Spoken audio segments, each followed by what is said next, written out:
আপনারা দেখছেন day to one news TV, খবর যেখানেই আমরা সেখানেই।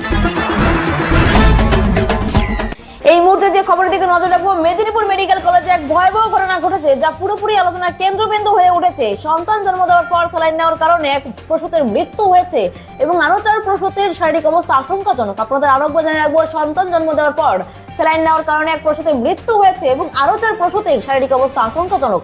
ঘটনার পর অভিযোগ উঠেছে স্যালাইনে কিছু সমস্যা ছিল। পরিবারের সদস্যদের দাবি স্যালাইনে ছত্রাক বা মেয়াদ উত্তীর্ণ উপাদান ছিল, যার ফলস্বরূপ এই সমস্যা দেখা দিয়েছে।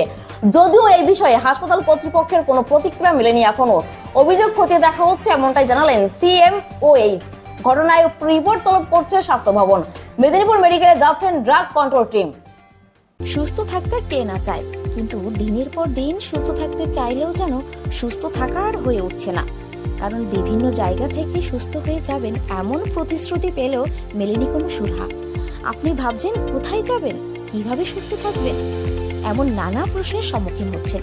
কিন্তু ভাবুন তো, এমন কোনো ডাক্তারবাবুর সন্ধান যদি আমরা দিই আপনাকে, যেখানে গেলে আপনি ম্যাজিকের মতো সুস্থ হয়ে যাবেন, কেমন হবে? হ্যাঁ, আপনি ঠিকই শুনেছেন, চিন্তার কোনো কারণ নেই। সেই সন্ধান দেব আমরা আপনাকে।